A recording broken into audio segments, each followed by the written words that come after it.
탄수화물이 살이 찐다고 빵이나 과자나 스파게티를 먹지 말라는 소리를 들을 때마다 나는 실소를 금할 수 없다. 그것들은 탄수화물 음식이 아니다.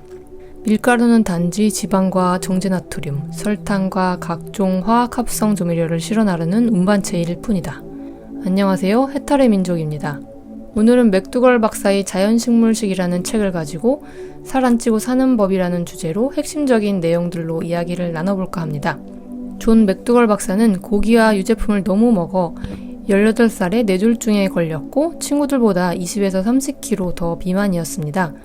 오랫동안 병원을 들락거렸지만 실패했고 무엇이 문제인지 알고 싶어 의대에 진학하였지만 약과 수술로 일시적인 고통을 덜어줄 수밖에 없었고 만성질환의 원인은 알 수 없었습니다.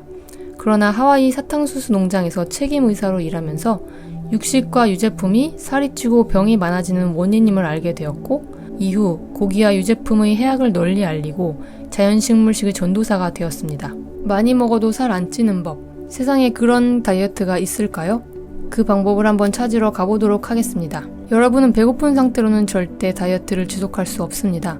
한두 달은 어찌어찌 견딜 수 있겠지만 결국 그것이 폭식을 불러 몸무게는 더 늘어나고 몸은 축락이 일수일 것입니다. 여러분도 경험해보지 않으셨나요? 인간의 가장 기본적인 본능은 굶주림에서 벗어나는 것이며 식욕은 죄가 아닙니다.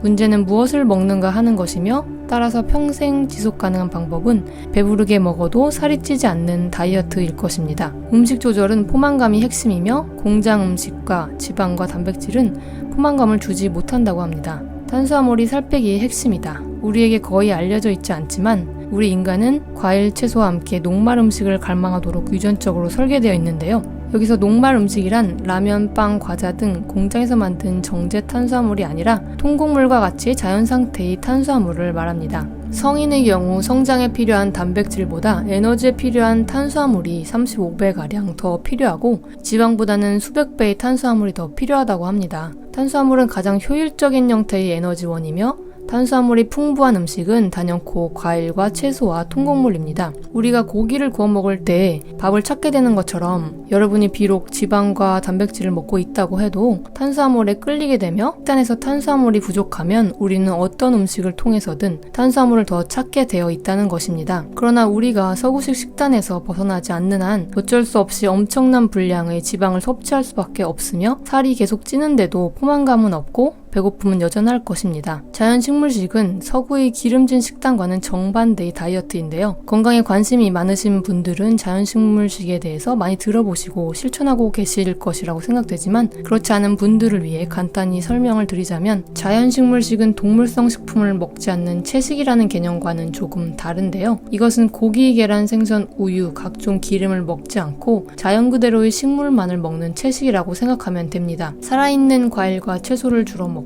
현미, 감자, 고구마 등과 같은 통곡물을 추가하는 방식으로요. 이것은 몸을 허약하게 하지도 않고 배고프게 하지도 않는다고 합니다. 모든 음식이 자연식물식으로 구성되기 때문에 영양학적으로도 완벽한 균형을 이루며 여기에서 제시하는 자연식물식은 과학적으로나 의학적으로 모두 증명된 사실이라고 합니다. 영양학적으로도 신진대사에 최적이어서 폭식을 유발한다거나 하는 일이 전혀 없으며 인류가 수백만 년 동안 날씬하고 건강하게 신체를 유지해온 가장 전형적인 방법이기 때문에 안심해도 된다고 하네요. 그냥 날씬한 것이 아니라 탄력이 넘치게 날씬해지고 또한 어린아이처럼 건강한 피부까지 덤으로 갖게 될 것이라고 합니다. 이것은 시류에 편승한 다이어트도 아니고 돈을 벌기 위한 다이어트도 아닌데요. 이 책을 읽고 그대로 실천한다면 육체뿐만 아니라 정신적인 변화도 경험하게 될 것이며 한 달에 5에서 7kg 정도 살이 빠질 것이고 고도비만자이고 이 식단을 지속적으로 실천한다면 15kg 이상도 빠지는 놀라운 경험을 하게 될 것이라고 합니다.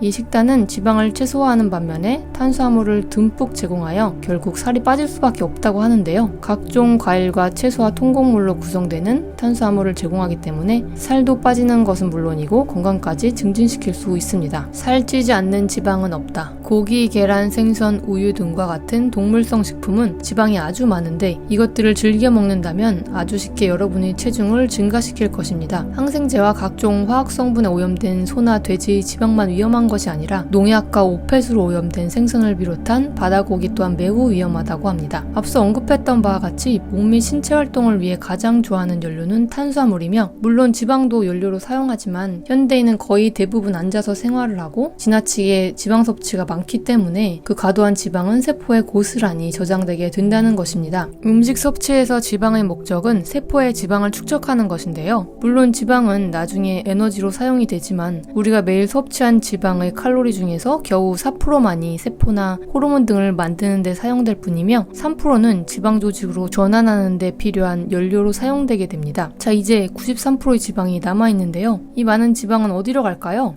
맞습니다. 몸에 쌓이게 되는 거죠. 더 이상 탄수화물을 섭취하지 못할 긴급한 때를 대비해서 지방의 형태로 에너지를 비축하는 것입니다. 자연식물식을 통한 식생활만으로도 몸에 필요한 필수 지방산을 섭취할 수 있으며 인간의 몸에 충분하고도 남을 만한 지방을 공급한다는 사실은 매우 중요한데요. 식물에도 지방이 다 있기 때문에 식물성 오일 등을 통해서 지방을 따로 섭취할 필요가 없다는 말이죠. 흔히들 올리브유 같이 불포화 지방산이 들어간 지방은 건강에 좋은 지방이라고 아시고 계시는 분들이 많으실 텐데요. 올리브 오일은 설탕보다 2배가 넘는 칼로리를 가지고 있으며 아주 쉽게 지방으로 저장이 되기 때문에 체중 감량에 있어 설탕보다 나쁘다고 합니다. 불과 수백 년 전에 생겨난 가공식품일 뿐이라는 것이죠. 하루에 스파게티를 먹을 때 4-5스푼의 올리브 오일을 일주일 동안 먹으면 일주일 만에 500g의 지방이 몸속에 만들어진다고 하네요. 마음껏 먹고도 살 빠지는 음식들, 사과, 바나나, 딸기, 포도, 오렌지, 복숭아, 배 등 모든 종류의 과일, 상추, 양배추, 양파, 당근, 토마토, 브로콜리 등 모든 종류의 채소, 현미, 옥수수, 오트밀 등으로 만든 통곡물과 통곡물 시리얼, 애호박 및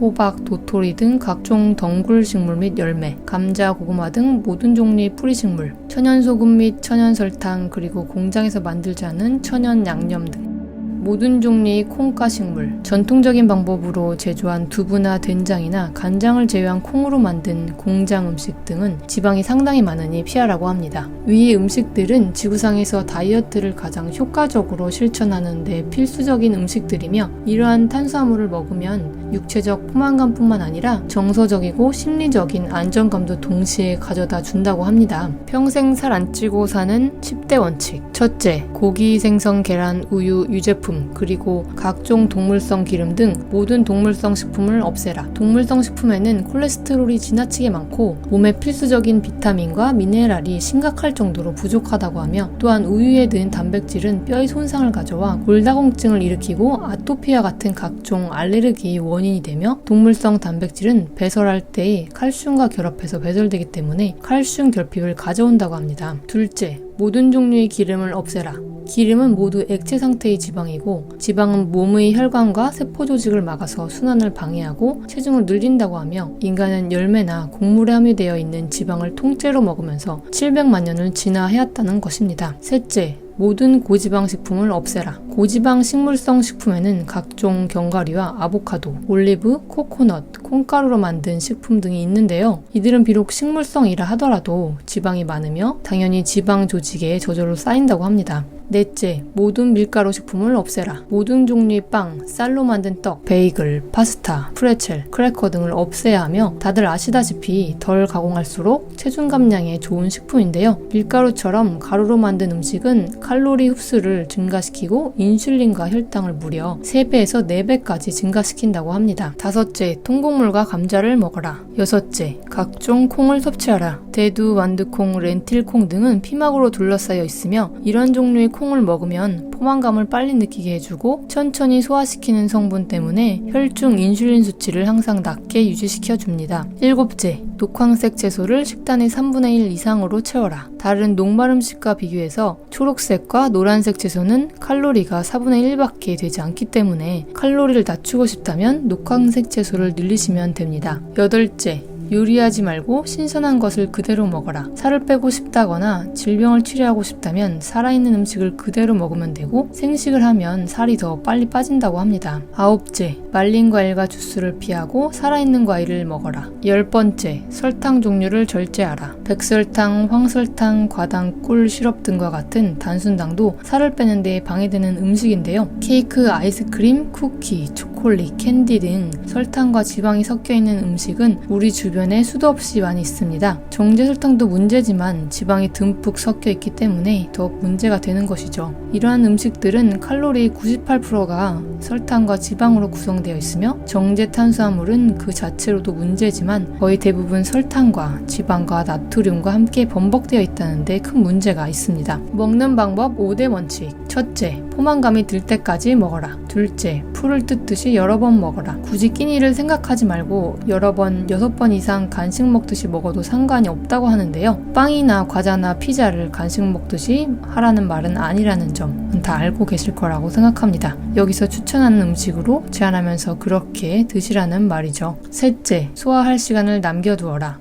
음식을 먹고 포만감이 들려면 어느 정도 시간이 필요하기 때문에 식후 20분 정도 기다렸다가 그래도 배가 고프다면 적당량을 추가로 먹으라고 합니다. 넷째, 음식을 꼭꼭 씹어 먹어라. 포만감은 위가 아니라 입에서부터 시작된다는 점을 명심하길 바라며 음식을 여러 번 씹어 먹으면 맛에 대한 만족감이 증가된다고 합니다. 다섯째, 밥상의 가짓수를 적게 하라. 가짓수가 많은 음식은 한 가지를 먹을 때보다 더 많이 먹게 된다고 합니다. 폭풍 감량이 필요하신 분들을 위해 만약 결혼식을 앞두고 있으시다거나 하셔서 폭풍 감량이 필요하신 분들은 과일과 녹황색 채소를 더 많이 섭취하시면 되는데요. 과일과 채소의 양을 조절해서 아래 표와 같이 다이어트의 속도를 조절할 수 있다고 합니다. 그러나 평균 속도를 유지하기를 권장을 하며 누구든지 평균 속도만으로도 놀라운 결과를 얻을 수 있다고 합니다. 특급 속도는 짧은 시간에 아주 빨리 살을 뺄 수 있지만 평생 살 안 찌고 사는 법으로는 현명한 방법이 아니라고 하네요. 이 책에서 소개된 식단 관리 방법은 지속 가능한 프로그램이며 또한 과학적으로도 완벽히 증명된 프로그램이라고 하니 다이어트와 건강을 동시에 챙기고 싶으신 분들은 실천해 보시면 좋을 것 같습니다. 1, 2주라도 실천해 보시면 건강에 많은 변화가 있으실 것으로 기대가 됩니다. 지금까지 많이 먹고도 살 안 찌고 사는 방법에 대해서 알아보았는데요. 관련하여 이야기 나누고 싶으신 분들이 있으시면 여러분의 소중한 의견 편안하게 댓글로 남겨주시고 영상이 도움이 되셨다면 주변 지인분들께도 공유해 주셔서 많은 분들에게 도움이 될 수 있으면 좋겠습니다. 구독과 좋아요, 알림 설정 부탁드립니다. 지금까지 해탈의 민족이었습니다. 시청해 주셔서 감사합니다.